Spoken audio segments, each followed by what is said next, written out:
Alright, hello everyone and welcome back to another video. Today we're going to be doing a rec review of our friend Silpags. And this is actually a surprise rec review. It was like a gift. Like his friend sent in a rec and is going to use it as a gift for him, which is absolutely fantastic. I don't think I've done that before, which is really cool. So Silpags, if you're watching, you got some good friends. Wish I had friends. But anyway, let's go ahead and hop in and review this. It's going to be a high elo rec, guys. 1780. I'm not even sure if I'm qualified to review recs this high elo. Normally I'm doing like 1000 elo, 1200 elo. So this is very, out there. And I think it could be really interesting. Even if you guys are watching this and you're lower elo than the 1700, how often do you guys see 1700s played? Like, don't you guys wonder if you're like 1200, even 1000 elo, even a beginner player, how good is an intermediate player? Let's go ahead and find out. Because most players, they see pros play on Twitch, YouTube, and whatnot.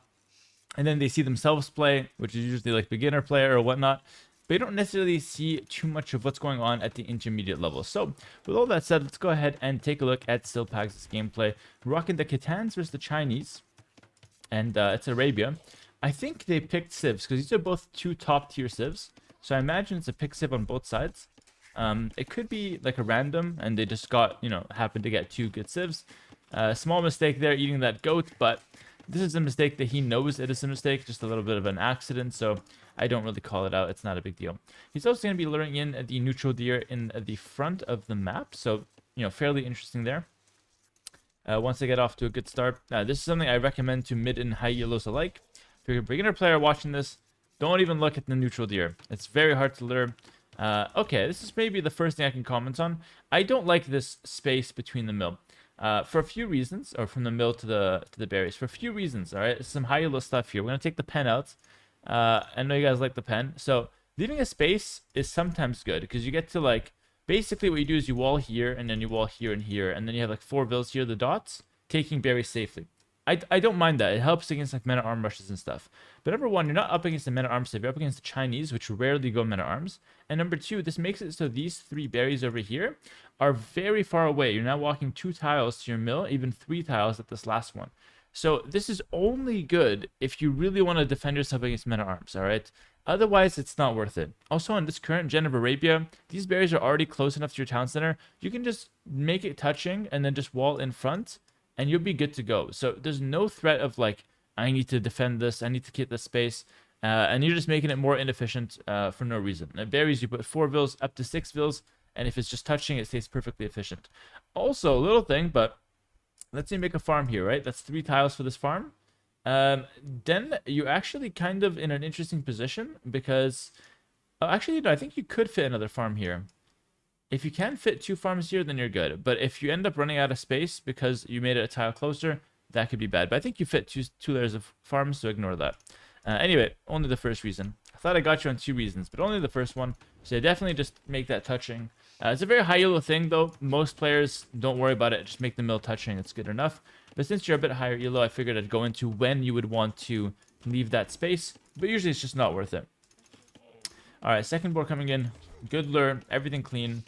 Good scouting as well. I like that you used the sheep to scout. So honestly, everything good so far. Even has the 2 vills here on wood. So yeah, we're just looking fantastic overall. And there's no complaints whatsoever. We'll probably fast forward the rest of the Dark Age because, at this point, kind of covered everything. Now we watch the transition up to the next stage. Gonna get Lumen up. Makes sense. Opponent's up really fast with the Chinese. What is this build? Whoa, he's up really fast. Normally, I can get like maximum 20 pop. He's doing 19 with Chinese. That's super clean. Fair enough, but let's see what we're doing here. Barracks at the back, interesting. Normally, I'd recommend at the front, but it's okay. It's not a mistake. Opponent looks for some cheese. We defend pretty easily. I'm liking what I'm seeing so far. Now we got the scouting. We see the stable. Eat some TC. You have to. Happens every game. And now we're going to have to run away. Definitely just want to run away here. No point trading value, even if it's on a hill. Because your scout is dangerously low. You don't want to lose that guy. And make stable at the back. Okay. This is kind of like the first, I would say, not big mistake, but first like a reasonable mistake that I do want to point out. So this is something I tell beginners all the time as well. So it's kind of interesting to see intermediate players still making the same mistake. But you're making your production buildings to the back. Now, you might say, Oh no, Hera, I want them to the back. It helps me wall and play defensive.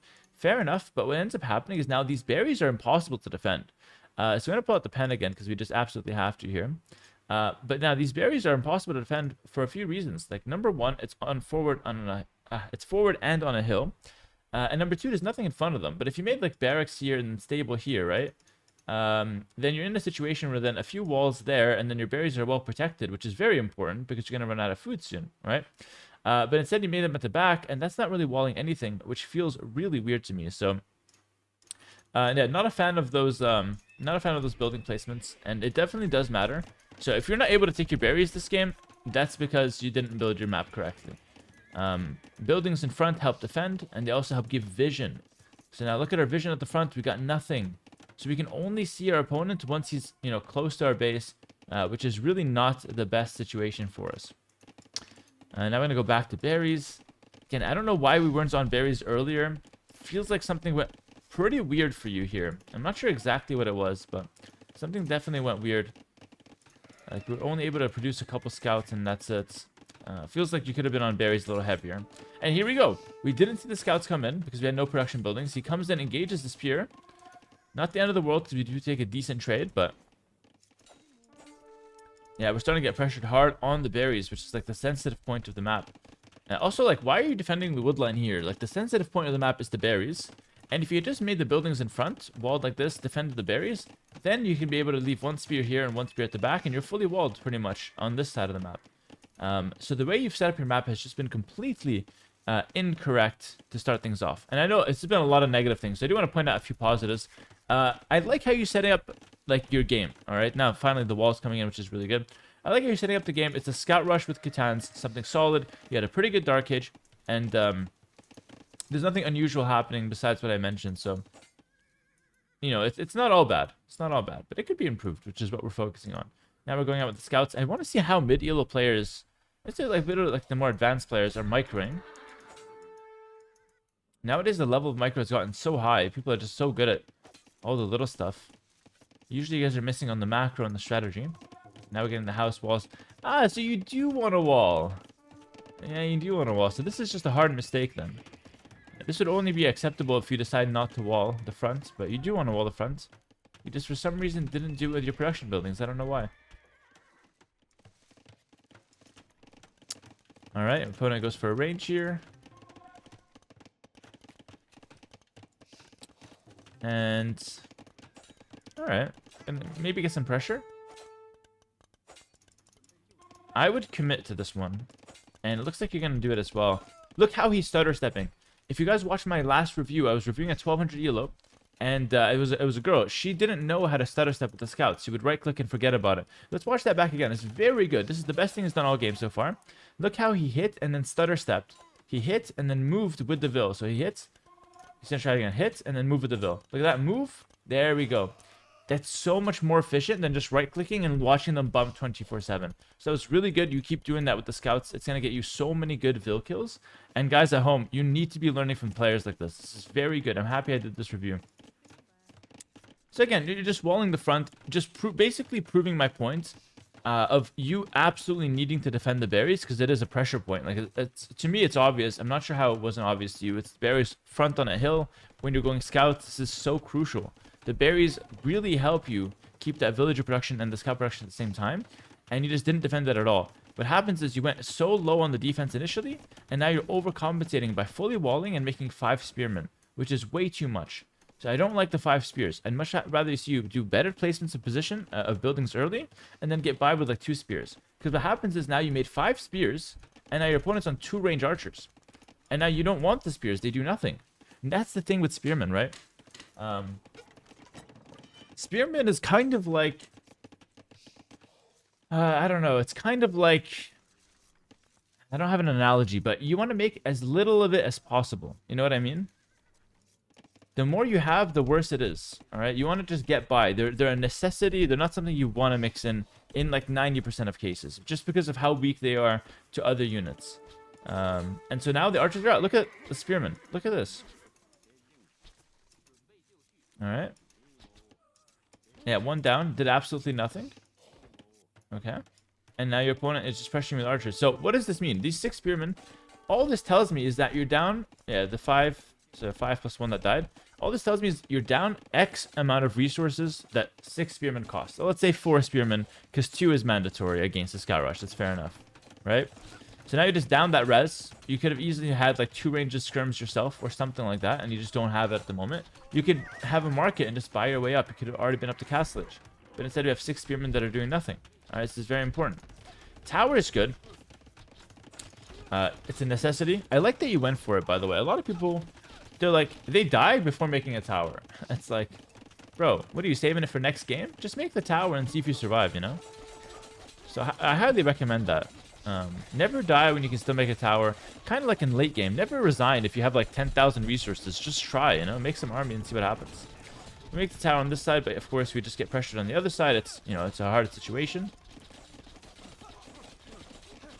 By the way, your opponent can just run in. I'm not sure if you even know how dangerous this position is for yourself, but it's quite dangerous. Let's see if you can get by, though. Gonna go skirms on 2 ranges. Not a bad response. I like this response. Clearly, you wanted to go step lancers. Forced to go skirmishers now. We lost a few pastures on the front, which is annoying, but it happens. Now, yeah, we're forced into the 2 ranges. Where are the spearmen? Oh, they all died. Yeah, the spearmen did nothing. I think they might have killed like 1 scout actually, but like, yeah, not really enough.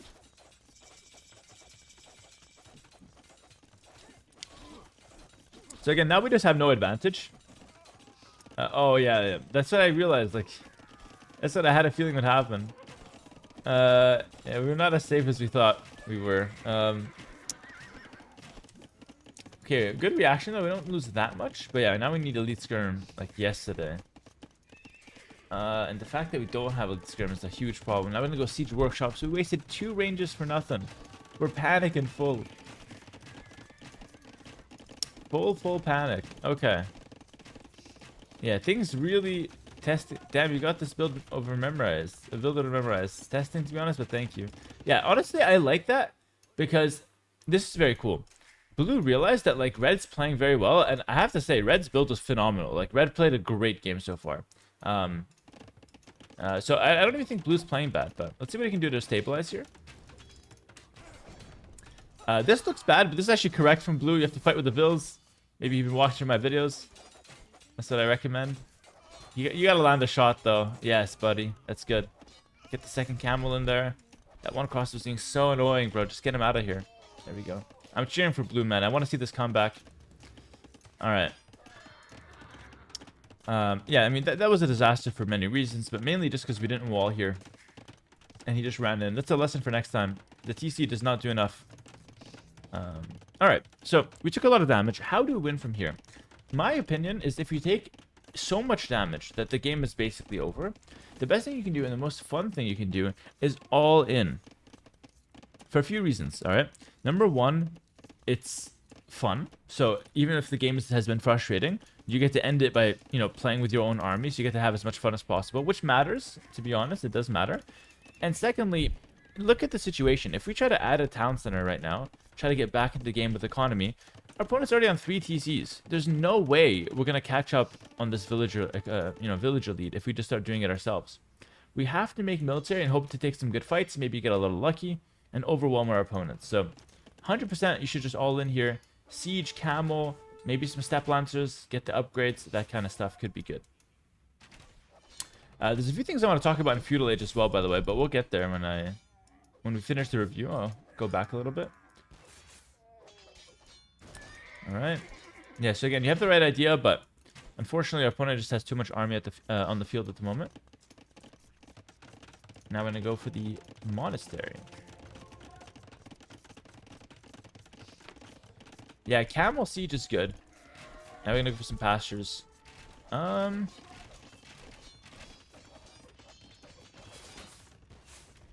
it's not much you can do. One thing you can do, actually, is pick off these reinforcements. So you see these reinforcements coming in? Whenever you're playing with the mobile units, sitting in front of the, like, in between both bases is very good. Because you get to thin out the reinforcements, and then eventually take a good trade against the main army. But it's difficult. We're working with so little that it's just hard to say. Yeah, opponent comes in, kills a few vills. All right.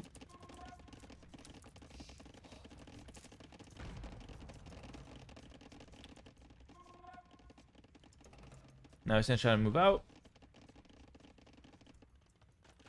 But it's gonna be difficult to find any damage. Opponent's working his way towards Imperial Age as well, so we're kind of just dead here. We're kind of just dead. Oh, that's good. That's good. We're making some momentum. This is what he needs to do. So he killed a few vills, denied a TC there. Very greedy by Red to TC that. My goodness. How can you not just TC back here on the stone? Or even up here on the wood? Has to TC the front. Very greedy. I hope Red gets punished, but somehow I'm not sure if it's going to be possible. Opponent is, yeah, 1 minute away from Imperial Age. We need something big right now, so let's see if we can get it. This is correct from blue, though. He's doing the right thing. Actually getting some really nice scorpion shots there.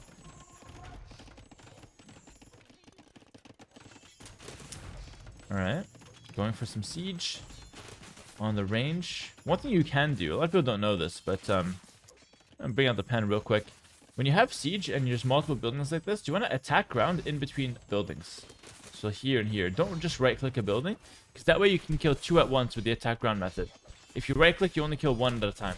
So you can actually double your DPS output with your siege if you do this attack ground trick in between buildings. You want to target attack ground right between, and it works beautifully. So just keep that in mind when you're siege pushing. I highly recommend it.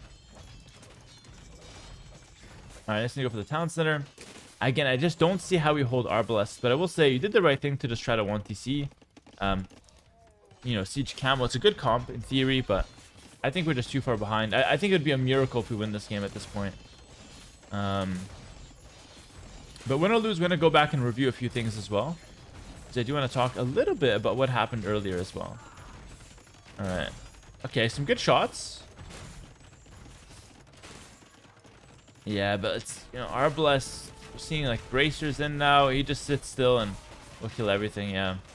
This game is done, so guys, we're going to fast forward because this game is, yeah, just completely over. GG's called. Makes a lot of sense. So Red takes the win, and Red played a good game. I have to be completely honest, all right? But what went wrong for Blue? So, like, Dark Age was clean, right? Let's review it real quick. Dark Age was clean.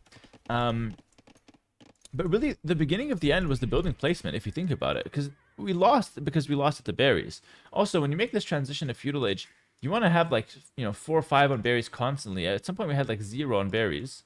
It's a very, I'm going to use the word that everyone hates. It's a very noob play to put everything on the sheep and then, you know, send to berries when the sheep is completely done. Actually, I get asked this question a lot by, you know, beginners or noobs, whatever you want to say. I get asked this question a lot because a lot of new players don't understand why we mix resources. It's all food, right? Just put everything on board and then everything on berries. And the reason is you want to have resources run out slowly. You don't want to have resources run out all at once, because then there's a lot of vills that need to be allocated at the same time. It's like if you have a monthly salary and then you get a paycheck and you spend it in the first week, and then you have nothing for the next 3 weeks. That doesn't make any sense. It's much better to just split the villages up, so you use a little bit in the first week, then you have some for the second week, some for the third week, and maybe near the 4th week you have some vills that run out of work, you run out of some money. Then it's fine, you can just fix those and it's not a big deal. You understand what I'm saying? You don't want to have a huge collapse one shot, because now you have 10 vills that aren't working, and there's bills that need to be paid. You need Bidex, you need this upgrade here, which is domestication, and you've got nothing to pay it with. So now you're, you know, sending these to berries. It's a very slow transition, and now your food income has been completely halted for basically the next couple minutes. You have very little, so it's tough. You have to watch out when it comes to you know, allocating villages like that.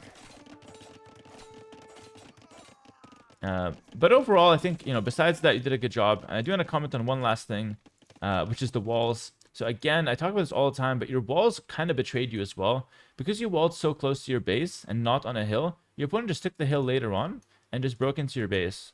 So via the hill, he just used the hill to break into your base. And kind of didn't do you the most amount of favors. So the biggest things, in my opinion, to take away is number 1, building placement. It's like very, very important. Number 2, the build order as you get to Feudal Age.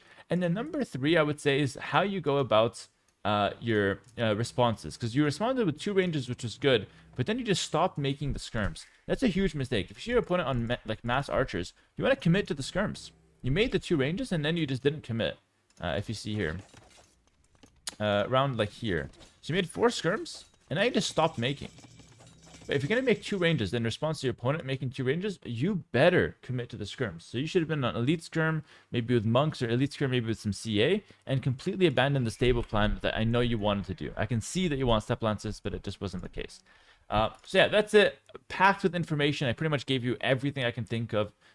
Tried to go a little bit more into the details because it is a higher elo game. Let me know if you guys did enjoy this on YouTube as well. Some people have been asking about some higher elo stuff. I rarely get them, but this is one of the rare cases where we have an 1800 game. And it's honestly, I can see that there's a lot of good stuff going on. A lot of stuff that you guys are doing well. And it's just like the higher level, more intricate details that are missed. And then also some basics that you have to brush up on. Let's be honest, building placement should be already down packed.